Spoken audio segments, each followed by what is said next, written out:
Assalamualaikum warahmatullahi wabarakatuh. Perkenalkan, nama saya Wiwit Dwi Cahya, NPM 20310110547, kelas M4 semester 3.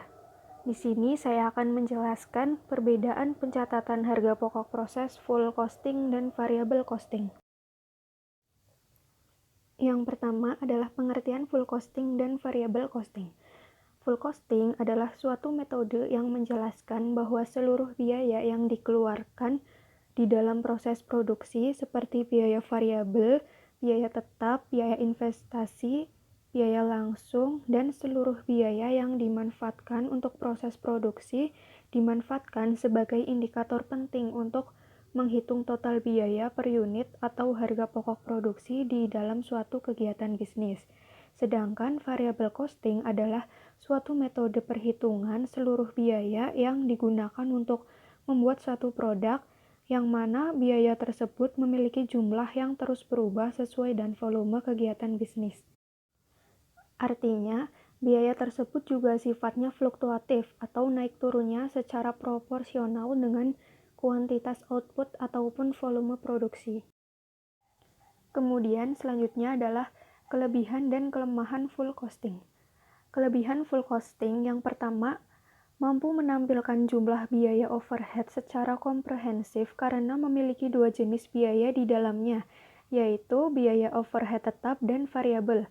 Yang kedua, metode ini bisa melakukan penundaan dalam beban biaya overhead saat produk belum laku dijual di pasaran. Selanjutnya, kelemahan full costing. Dalam metode full costing, maka harga jual akan menjadi lebih tinggi daripada menggunakan variable costing, karena metode full costing mengklaim bahwa konsumen akan mau membayar berapapun agar bisa membeli barang yang memang diinginkannya. Metode ini hanya sesuai digunakan untuk perusahaan yang bergerak dalam bidang produksi bahan pokok masyarakat pada umumnya. Selanjutnya adalah kelebihan dan kelemahan variable costing. Kelebihan variable costing yang pertama adalah sesuai untuk perusahaan yang hanya ingin merencanakan untuk memperoleh laba dalam kurun waktu yang singkat. Yang kedua, bisa digunakan untuk mengendalikan biaya karena variable costing akan membagi biaya tetap menjadi dua bagian, yakni discretionary fixed cost dan commit fixed cost. Yang ketiga, bisa digunakan sebagai bahan rujukan dalam mengambil keputusan untuk melakukan order pesanan yang sifatnya memang khusus, terutama yang tidak memerlukan banyak pesanan seperti yang terdapat dalam metode full costing.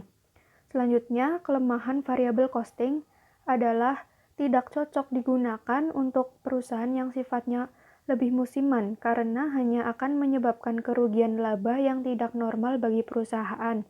Dalam metode variable costing, maka biaya overhead tetap tidak akan dimasukkan sehingga nilai persediaan akan menjadi lebih rendah. Kemudian selanjutnya adalah elemen biaya full costing dan variable costing. Elemen biaya full costing yang pertama adalah biaya bahan baku, yang kedua tenaga kerja langsung variabel, yang ketiga tenaga kerja langsung tetap, yang keempat BOP variabel, dan yang terakhir BOP tetap. Kemudian untuk variable costing, elemen biayanya yaitu yang pertama biaya bahan baku, yang kedua tenaga kerja langsung variabel, dan yang terakhir BOP variabel. Selanjutnya adalah perbedaan full costing dan variable costing. Yang pertama, perhitungan harga pokok produksi yang berbeda. Pada metode full costing, lebih banyak menggunakan beban overhead pabrik tetap dan variabel, sedangkan metode variable costing di dalamnya hanya menghitung beban overhead variabel saja. Beban dari overhead pabrik ini adalah biaya produksi yang tidak termasuk biaya bahan baku dan juga beban SDM langsung. Sementara itu, beban overhead pabrik variabel adalah biaya overhead pabrik yang terus berubah sebanding dengan volume aktivitasnya. Salah satu contoh sederhana dari beban overhead pabrik variabel adalah beban untuk mengemas produk. Selanjutnya, yang kedua adalah laporan keuangan pada laporan laba rugi. Pada metode full costing, maka biaya overhead akan dilaporkan di dalam laporan keuangan bila produk tersebut memang sudah terjual. Sedangkan untuk metode variable costing yang baik, terjual atau tidaknya suatu produk akan tetap dilaporkan dalam laporan keuangan, sehingga jumlah pendapatan perusahaan pun akan terus berkurang. Selanjutnya, yang ketiga adalah biaya per periode. Di dalam metode full costing, biaya yang terdapat pada per periode akan dinilai sebagai biaya yang tidak berkaitan dengan biaya produksi, tapi tetap akan mengurangi laba perusahaan. Biaya periode yang ada variable costing ini akan ikut dibebankan di dalam produksi. Selanjutnya adalah laporan keuangan full costing. Dalam laporan keuangan full costing, yang pertama adalah hasil penjualan. Hasil penjualan itu sendiri merupakan jumlah yang bisa diperoleh oleh perusahaan dari hasil penjualan produk yang dilakukan oleh perusahaan. Yang kedua, harga pokok produksi atau penjualan, merupakan harga dasar per unit dari produksi ataupun penjualan suatu barang. Yang ketiga, laba kotor. Perusahaan bisa memperoleh laba kotor yang berasal dari keuntungan penjualan, tetapi belum bisa dikurangi dengan biaya ataupun beban perusahaan, yang mana untuk bisa memperoleh laba kotor ini, kita bisa memperolehnya dengan menghitung selisih antara hasil penjualan dan harga pokok produksi atau penjualan. Kemudian yang keempat adalah laba bersih.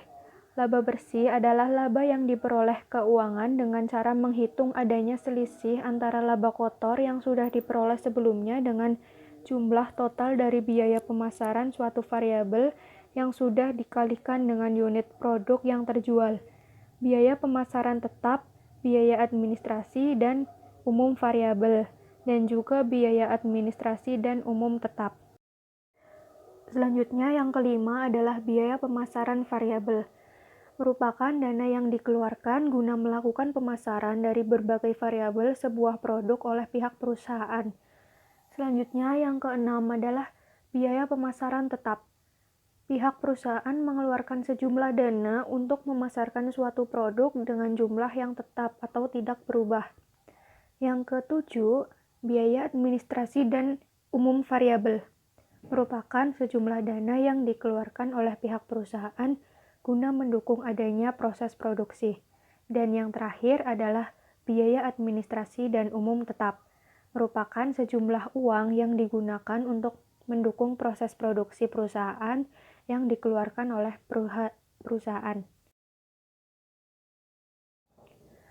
Sekian yang dapat saya sampaikan, kurang lebihnya mohon maaf. Wassalamualaikum warahmatullahi wabarakatuh.